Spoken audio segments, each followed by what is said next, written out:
Kaliningrad is a Russian exclave on the Baltic Sea, wedged between Poland and Lithuania, entirely cut off from mainland Russia. This small but significant territory is separated by hundreds of kilometers from the rest of Russia, making it unique among Russian regions. Its location on the Baltic coast gives it both strategic importance and a sense of isolation, surrounded by European Union and NATO members.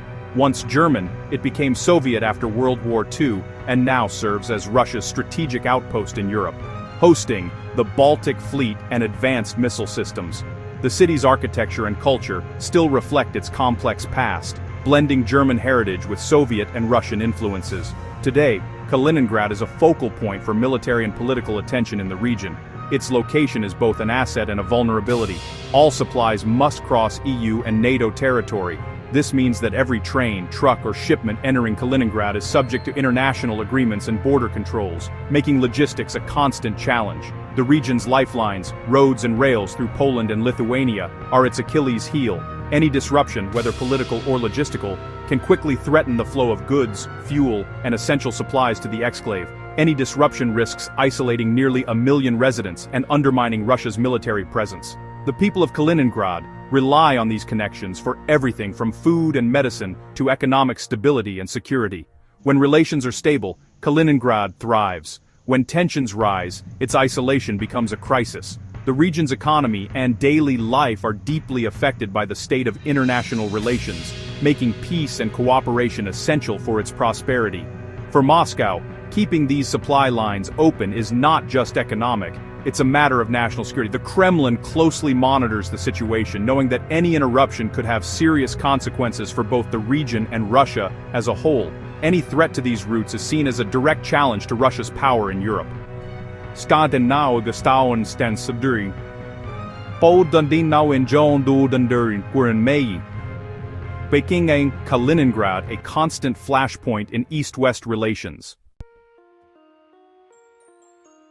On September 12, 2025, Poland made a bold and unexpected move by abruptly closing all border crossings with Belarus, sending shockwaves through the region and beyond. The official reason, a sharp increase in Russian and Belarusian drone incursions, combined with large-scale military exercises taking place just across the border, raising fears of potential escalation. The move, strongly backed by the European Union, sent a clear and unmistakable message to Moscow and Minsk. Poland's national security would not be compromised, no matter the cost. This decisive action instantly severed Kaliningrad's main land bridge to Russia, isolating the Russian exclave from its homeland by land. Overnight, freight trains and cargo trucks ground to a halt at the border, stranding drivers and cutting off Kaliningrad from its primary supply chain. With land routes blocked, the region was forced to rely solely on slow, expensive sea routes across the Baltic, making logistics far more complicated and costly. Despite mounting pressure, Poland's government stood firm, declaring the border would remain closed for as long as the threat persisted, regardless of economic fallout. The decision put security above trade, plunging the border region into uncertainty and leaving local businesses and communities anxious about the future. For Moscow, this was more than just an inconvenience. It was a strategic crisis, forcing Russian officials into emergency meetings and dominating headlines.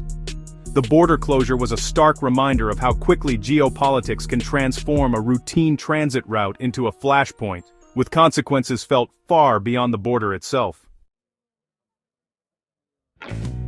The border closure triggered chaos for thousands. Truck drivers and travelers were stranded, cut off from their destinations and families. Perishable goods spoiled, and confusion reigned as border guards struggled to provide answers. In Kaliningrad, panic buying emptied shelves as residents feared shortages of food, fuel, and medicine. The region's isolation became painfully real, creating a siege mentality overnight. For many, the crisis was a stark reminder of how international politics can upend daily life. Families slept in cars, drivers rationed supplies, and uncertainty spread. The closure was more than a logistical problem, it was a humanitarian emergency. Ordinary people paid the price for decisions made far away. The border shutdown didn't just isolate Kaliningrad, it paralyzed the China-Europe Railway Express, the Iron Silk Road, the Małaszewicze-Brest crossing, handling 90% of China-EU rail freight, fell silent. Over 130 trains carrying billions in goods, electronics, EVs, batteries, were stranded. The disruption threatened just-in-time supply chains across Europe. E-commerce giants like Temu and Shein scrambled as their logistics collapsed. The crisis exposed the vulnerability of global trade to a single choke point. The Iron Silk Road, once a symbol of Eurasian connectivity, was revealed as fragile. Geopolitics, not infrastructure, dictated the flow of goods. The economic shock was immediate and profound, sending waves of uncertainty through global markets. Investors watched in disbelief as stock prices tumbled and red numbers flashed across trading screens, signaling a sudden loss of confidence. Sea freight prices tripled almost overnight as companies scrambled to secure new routes. With traditional paths blocked, air and middle corridor alternatives became the only options. Yet these were both costly and inefficient, straining supply chains to their limits. European industries were hit hard, facing production delays, critical shortages, and soaring costs. The impact rippled outward, with consumers across the continent experiencing empty shelves and higher prices for everyday goods. Russia swiftly condemned Poland's move as a hostile act, escalating diplomatic tensions. Meanwhile, China, whose trade with Europe was severely disrupted, dispatched diplomats to Warsaw in a bid to negotiate. But their efforts failed to reverse the closure. The crisis exposed a deep rift in China's strategy. Its support for Russia now threatened its far larger and more lucrative trade relationship with the European Union, forcing Beijing to reconsider its priorities.